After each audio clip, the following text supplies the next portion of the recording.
Hello guys, welcome to the P1 Classical Mechanics lecture series. So in this lecture P109.1, I'm going to introduce classic circular motion dynamics.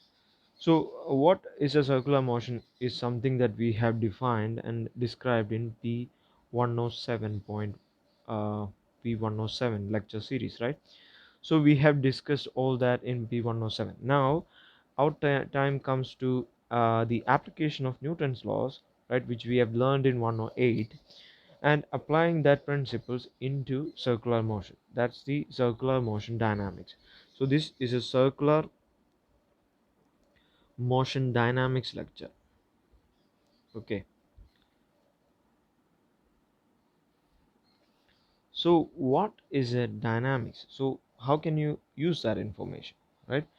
So first of all, the basic thing that you need to know and you need to go through before coming into this lecture is 107, right? If you don't go through 107, you will be lost in space if you don't know the basics. So in 107, we have gone through the acceleration vector. So acceleration vector for a circular particle, right? For a particle moving around, I'm going to recap in a very simple manner. So if you have a particle like this and some particle, other particle which is moving around it in circular orbit, just like that, then you know that there is an acceleration vector. So the acceleration vector will have some theta component, right? So theta component will looks like that. So you call this the acceleration a theta, and then there is a radial component which is actually in the r cap direction, which is in the minus r cap direction because the particle is being pulled to the inside, right? So there is an in minus r cap direction there is one and other acceleration which you call ar.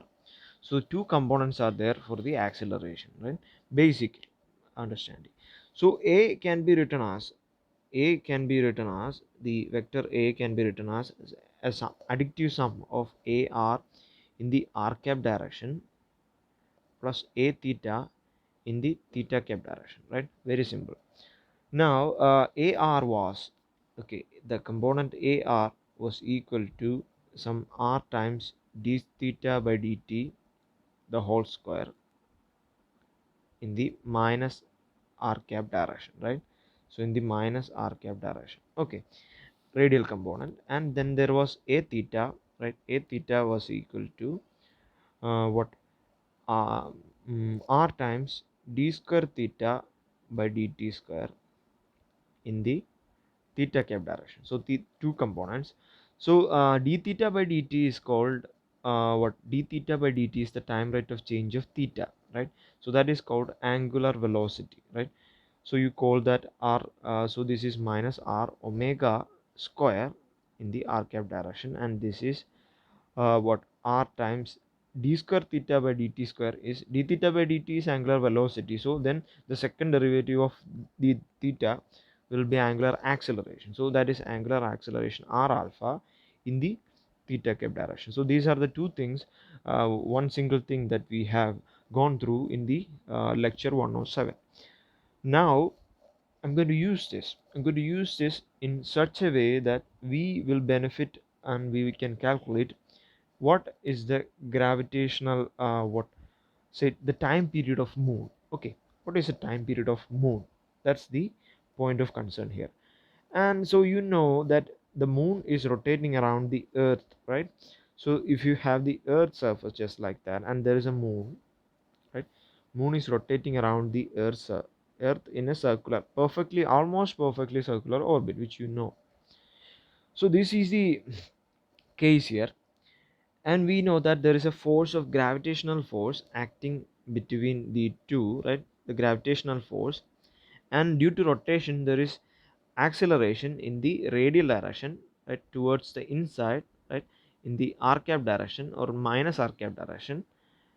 And there is the component of a theta or theta cap direction, there is the acceleration, two accelerations. And you can clearly understand that the what radial component is being cancelled by the gravitational force. So in the radial axis you can see there is the gravitational force attracting on, and then there is radial acceleration. So radial acceleration can be transformed, right? So radial acceleration is equal to minus mr omega square, right, in the r cap direction, negative r cap. That's why there is a minus sign. So it can be, you can multiply it with a mass and you get a force, right? So okay, that's something already I did. Okay, so there is m here. So you can come multiply with the mass on both sides and you get f, right? So it's f in the radial direction. Now what now you can do is that, you know, omega. So omega, or angular frequency omega, must be equal to angular velocity omega must be equal to 2 pi by t, right? Angular frequency omega must be equal to 2 pi by t, right? So you can, now what you can do is that, so you can substitute that back into this equation. So fr must be equal to some minus m r, right, mr times 2 pi by t the whole square, that's 4 pi square by t square.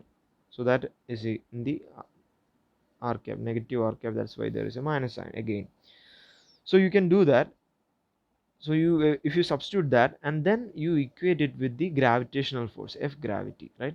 You get it with the gravitational force in the radial direction. Okay, so gravitational force, as you remember from the last time, so gravitational in 108 we have discussed that. So f gravitation must be equal to minus some constant g, which is the universal gravitational constant, times mass of the moon times mass of the earth by the distance between the two, which is r square. Okay, in the negative r cap direction again. So you can what you can do is that you can equate them both, right? Fr and Fg. So this must be equal to Fr, so that must be equal to minus m r, m of the moon, times r times 4 pi square by t square. Okay, simple.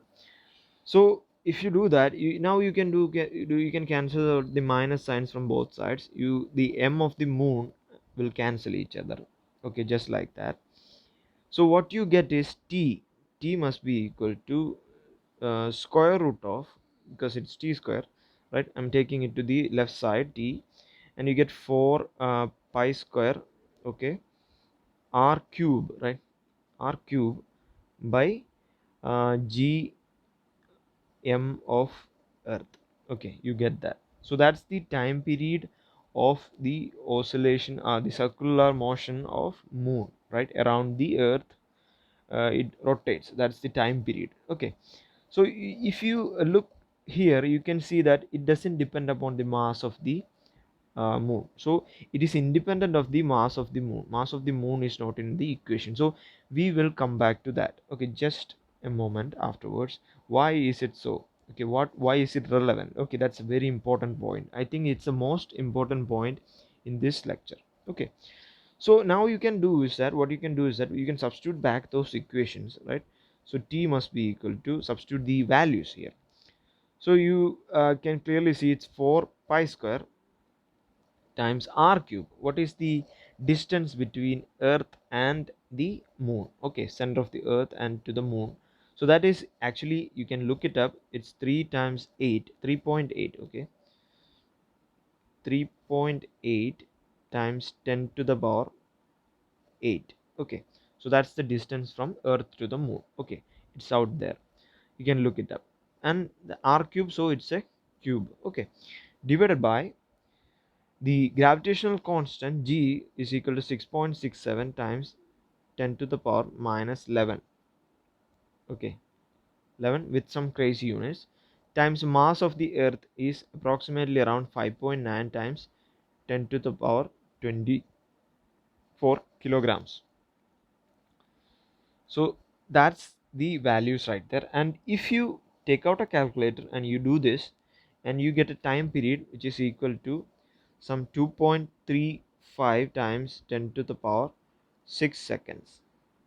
So that will be approximately equal to, that will be equal to, not approximately, that will be equal to 8 27.2 day. Okay, you can divide this whole thing by 60 times 60 times 24, that will give you seconds. So days, so that will be 27.2 days. Okay, that's the time period of rotation of earth around a moon around the earth. Okay, that's the time period. So you see that, so from this equation it is very clear that the you move around the earth, a moon will move around the earth, go in one complete rotation in 27.2 days. Okay, 27.2 days. So this is not the actual days, because there is a reason for it, because earth is moving around the sun as well, right? So this rotation will actually, the displacement will actually cause some delta displacement of the earth, will actually cause some additional distance for the moon to travel. So that, so the total will be 29.2 or something like that, 2 days. You can look it up, you can always look it up. So that will be the exact circular motion around the earth for moon, and that will be 1 month of rotation, right? Almost 1 month of rotation. So you get a full moon after every 29.2 days. Okay, we just calculated that. Okay, we just calculated that. Now I'm going to come to a very important part, which is the geostationary satellites, right? So it's geostationary satellite. Sorry.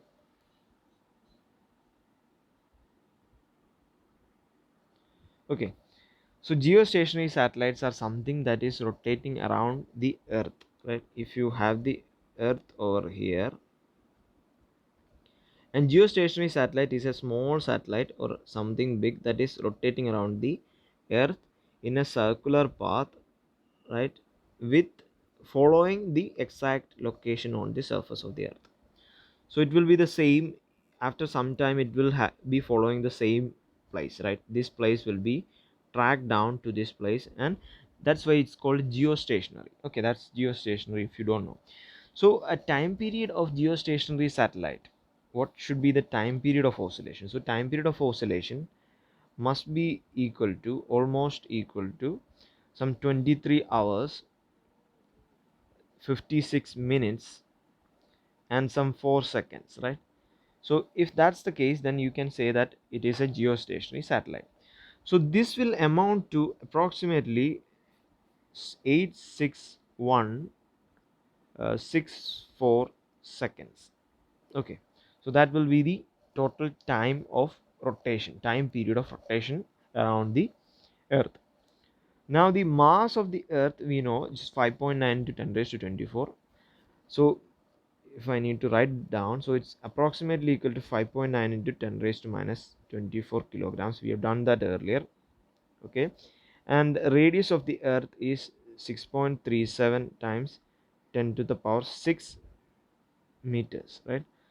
So that will be the radius of the earth. Two things. Now for some mass, some geostationary satellite, okay, we don't know what it is. Okay, some mass, so mass of the satellite, it doesn't matter what the mass of the satellite is. Okay, we will see to it now. So some mass, I don't care. So let's find out what the radius should be.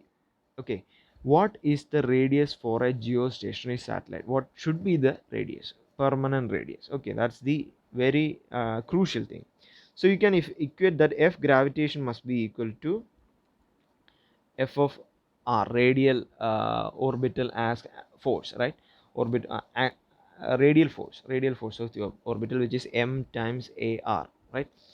Radial acceleration times, okay, mass. So you can equate that, so you get minus gm of earth, m of satellite, divided by r square, right? R of the satellite square must be equal to minus m of the satellite times omega, which is the acceleration here, so it's omega square r of the satellite. So that will be very easy. So minus sign just the same cancels, and ms, mass of the satellite, cancels each other, and you get the radius must be equal to, right, radius of the satellite must be equal to some gme by omega square the whole 1 by 3, because it's r cube, right? So r square and r will combine and form r cube, so it's 1 by 3. Okay, so omega will be 2 pi by t, right? Omega will be 2 pi by t, so you can do that. So omega is equal to 2 pi by t, right? T. So t is the time period of oscillation. Is we calculated that the total for geosynchronous it should be 86164 seconds, right? You can substitute that back into this equation and you can find out. So it's 2 pi by 86164 seconds, so that will be give you 7.3.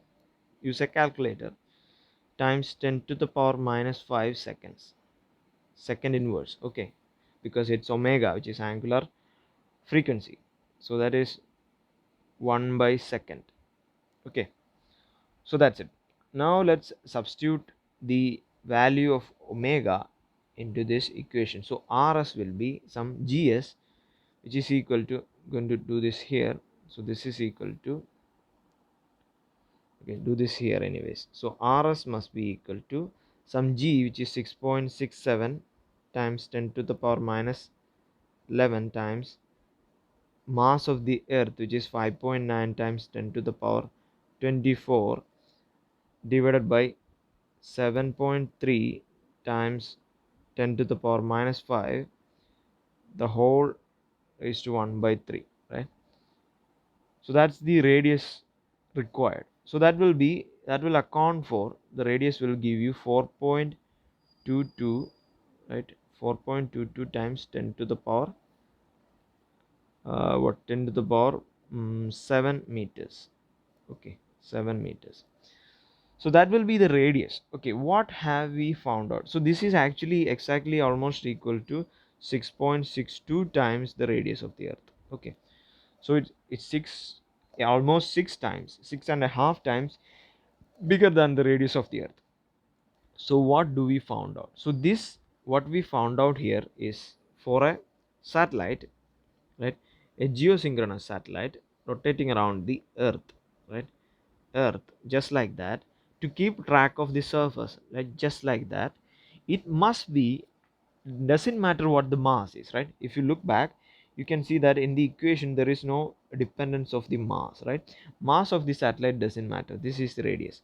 So mass doesn't matter, but whatever the mass, it could be 1 ton, it could be 2 tons, as long as you get to that orbit, to the radius, doesn't matter what the mass is. If you have that radius, then you rotate around the sun in a tracking the exact surface around the sun. It will be a geosynchronous satellite, geosynchronous orbit. So in that orbit, it must be for any mass, it must be 6.62 times the radius of the earth. We know the radius of the earth, right? So it's around 10 to the power what 6, around 10 to the power 6.37 into 10 to the power 6 meters or something. So anyways, at that 6, these exact value, a range for that, okay, a particular range for that, some bandwidth. So if it is in if any particle, heavy or light or anything like that, if it is in that range, then definitely it will move with the synchronous orbit, which is almost precise to the surface, right? It will rotate just like that, tracking the surface. Okay, even after some time it will be in the same surface. If it is above the North America region or in the South America region, it will be in the same region for as long as it rotates. So that's the use of this calculation, very simple calculation for something that is very crucial, right? So you know what the orbit must be. Okay, that's, I think that's a very informative thing. And doesn't matter the mass, you can pull up a ton over there, or a gram, the both things will follow the same track. Okay, so it doesn't matter what the mass is. Thank you for watching. Keep subscribing and referring it to your friends. I think I'm doing a good job right now. Okay.